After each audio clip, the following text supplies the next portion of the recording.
देखिए आज का टॉपिक है प्रश्नावली 1.2।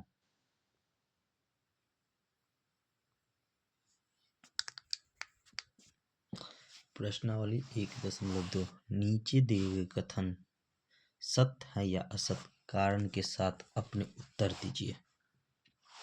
पहला क्वेश्चन है, नीचे दिए कथन सत्य है या असत्य, कारण के साथ अपने उत्तर दीजिए।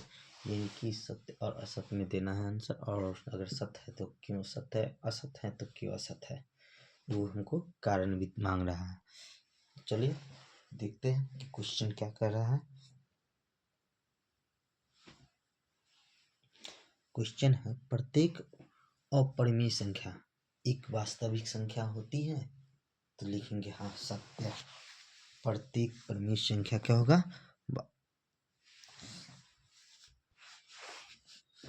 बोलेंगे प्रत्येक परिमेय संख्या अपरिमेय संख्या एक वास्तविक संख्या होती है, तो लिखेंगे हाँ ये क्या है, सत्य है, ये सत्य है। एक का एक, प्रत्येक अपरिमेय संख्या एक वास्तविक संख्या होती है, तो लिखेंगे हाँ असत्य है,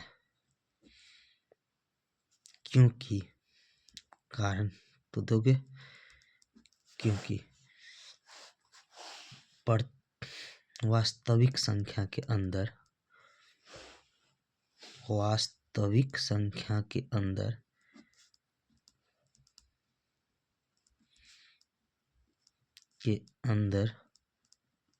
परिमेय तथा अपरिमेय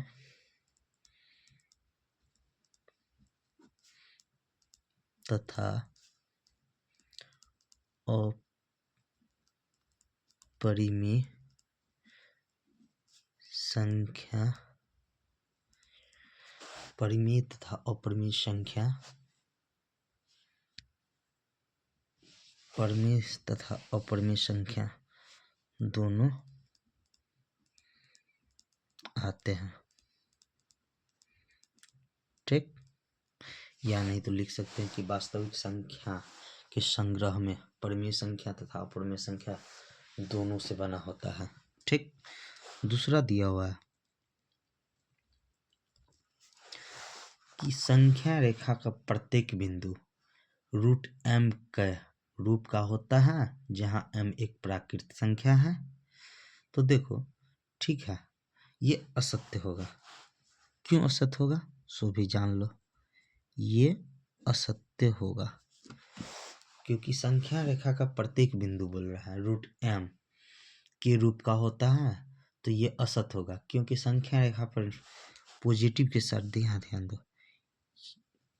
यहाँ तो 0 है, यहाँ 1 होगा, यहाँ 2 होगा, यहाँ 3 होगा, ये तो हो सकता है। लेकिन संख्या रेखा पे तो निगेटिव में भी तो होगा, संख्या रेखा -1 -2 -3, तो ये असत्य होगा क्योंकि रूट मान के चलो तो रूट 1 निकाल सकते हैं, रूट 2 लिख सकते हैं, लेकिन रूट के अंदर -2 रूट के अंदर -1 ये क्या है, ये काल्पनिक संख्या है। ये क्या है, काल्पनिक संख्याएं हैं, ये काल्पनिक संख्या है, तो ये कभी नहीं हो सकता है, ठीक।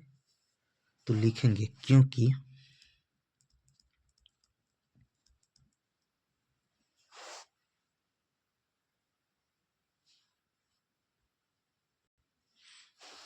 क्योंकि कोई भी ऋणात्मक संख्या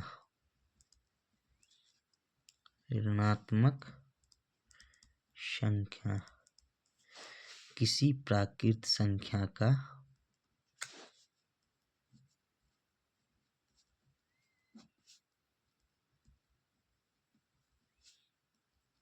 वर्गमूल नहीं हो सकता।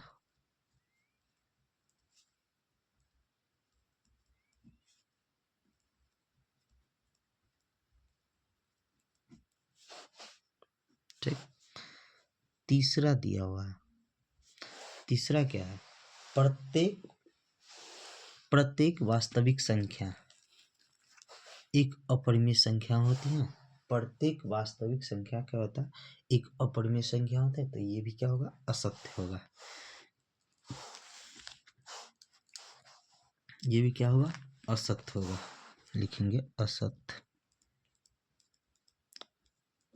असत क्यों होगा, क्योंकि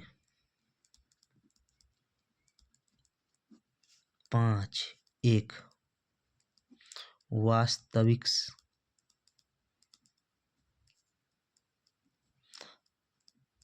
संख्या है, लेकिन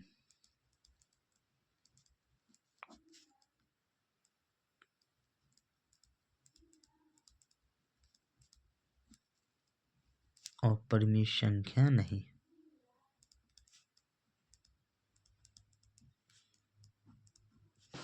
ठीक, 5 जो है एक वास्तविक संख्या है लेकिन अपरिमेय संख्या नहीं, इसीलिए क्या होगा, असत्य होगा। देखो दिया क्या सभी धनात्मक पूर्णांकों के वर्गमूल अपरिमेय होते हैं, लिखेंगे नहीं। क्यों नहीं, यदि दिया हुआ यदि नहीं तो एक ऐसी संख्या के वर्गमूल का उदाहरण दीजिए जो एक परिमेय संख्या है। देखिए धनात्मक संख्या तो एक भी होता है, दो भी होता है, तीन भी होता है, चार भी होता है, लेकिन जैसे एक का वर्गमूल निकालते तो एक होता है, और एक क्या है, परिमेय संख्या है, अपरिमेय संख्या नहीं। अगर चार का ही ले लो, चार धनात्मक संख्या है लेकिन जब इसका वर्गमूल हम निकालते हैं तो दो आता है, दो परिमेय संख्या, अपरिमेय संख्या नहीं। तो सभी यहाँ कर दिया है, इसीलिए सभी तो नहीं है, कुछ है जो अपरिमेय होते हैं। जैसे दो का वर्गमूल निकालते हैं रूट दो होता है, तीन का वर्गमूल रूट तीन होता है, जो कि अपरिमेय संख्या, लेकिन सभी तो नहीं है, इसीलिए बोलेंगे नहीं। तो